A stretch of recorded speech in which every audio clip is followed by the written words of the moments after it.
김건모 씨의 성폭행 혐의가 벗겨졌습니다. 가로세로 연구소에서 처음으로 김건모 성폭행 의혹을 제기했지만 이게 근거가 없는 의혹 제기가 된 셈입니다. 그때 의혹 제기부터 한번 살펴보시죠. 가족도 모르는 상황에서 가족은 내 속도 모르고 자꾸 즐거워하고 좋아하고 근데 막 날 강간할 때 입었던 그 배트맨 티셔츠를 입고 자꾸 TV에 나오잖아요. 그런 장면도 계속 보면은 괴롭고 TV 돌려도 제 방송 자꾸 나오고 너무 저한테 고문이었어요, 그 시간이. 사과나 인정한 적도 없고 피해자는 그동안 굉장히 고통의 시간을 지내왔는데 그쪽에서는 오히려 고소할 테면 해봐라라는 반응을 보여서 저희는 고소장을 제출하러 왔습니다. 지난해 1월 김건모 씨는 이렇게 얘기했습니다.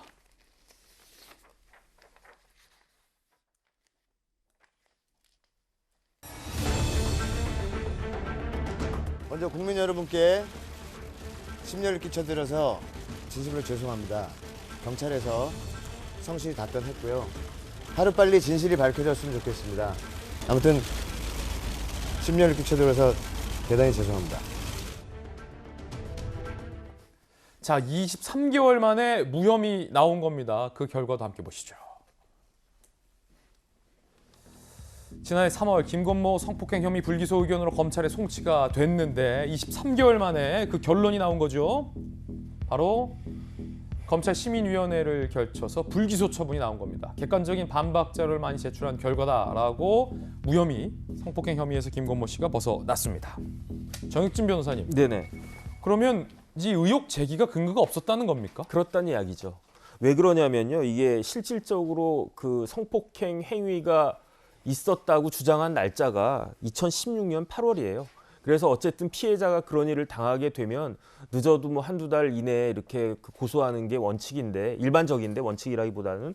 그런데 가세연에서 고소한 게 2019년 12월이니까 무려 3년도 더 지난 다음에 뒤늦게 이걸 고소했으니까 이게 고소가 맞는 것인가 그런 의심이 들 수밖에 없고, 그 다음에 객관적인 증거는 그 사이에 다 일실되었을 가능성이 굉장히 높기 때문에 그런 것들에 대한 범죄의 혐의를 오히려 피해자 측에서 밝히는 게 그 원칙인데 그게 쉽지 않았던 것 같고, 근데 이제 김건모 씨가 워낙 유명한 그런 분이다 보니까 그 어떻게 보면 조금 불이익을 받은 것이 아닌가 싶은데, 김건모 씨 측에서는 본인이 객관적인 증거들을 여러 가지를 제출을 해서 열심히 노력을 했다. 그래서 이런 결과가 나왔다. 그런데 제가 봤을 때 안타까운 것은 마침 저런 그 논란이 벌어졌을 때가 김건모 씨가 이제 저보다도 나이가 많은 것 같은데 이제 막 그때 결혼한다고 그랬을 때였단 말이에요. 맞아요. 그러면 그 예비 신부나 이런 분들한테 굉장히 아주 충격이 크고 상처가 있지 않았을까.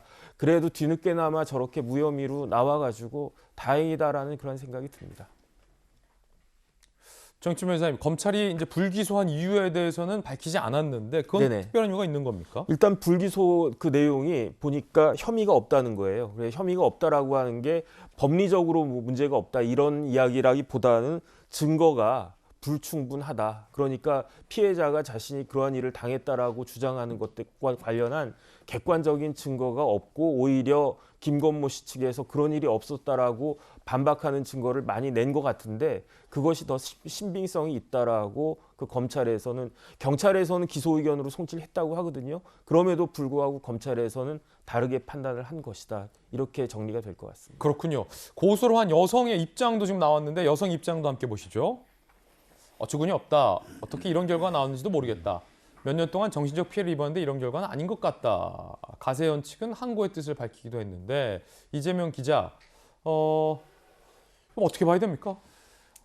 참 어려운 문제죠. 어려운 진짜로. 문제예요. 이게 예. 누구 말이 맞는 건지가, 조금 전에 얘기한 건 사실 증거가 없다는 거지, 그래서 사실이 없다는 건지는 사실 아무도 모르는 거죠. 그러니까 신만이 아는 영역이지 않을까 싶기도 한데, 일단 법적으로는 어쨌든 무혐의 처분됐으니까 김건모 씨가 억울할 수 있다 생각이 드는데, 만약 그것이 증거가 없어서 입증을 못한 거라면 또 다른 문제가 될 텐데, 이게 사실은 뭐 성범죄, 그러니까 뭐 성폭행이라든지 성추행이라든지 성범죄를 엄단해야 된다는 여론이 하나 있는 거고, 또 한편으로 뭐 윤석열 후보도 공약을 내걸었지만 만약에 여성이 무고를 한다면 그것도 또한 엄벌해야 된다. 이런 양쪽의 양론이 있는 거죠. 그런데 이게 어느 거다, 어느 쪽이다라고 예단하기 참 어려운 상황이기 때문에 뭐 이런 것들 또 다른 젠더 갈등으로 번지지 않는 게 오히려 나을 것 같은데, 글쎄 뭐 항고를 한다니까 뭐 검찰이 다시 한번 들여다볼 테고 검찰의 결과를 또 한번 지켜봐야겠죠. 예, 앞서서 저희가 보도해드린 뉴스 중에 이 43억이 남욱 김만배 씨에게 전달됐다라는 보도 내용을 설명하던 중에 돈을 전달한 것으로 의혹이 제기되고 있는 이모 씨가 진술한 것이 아니라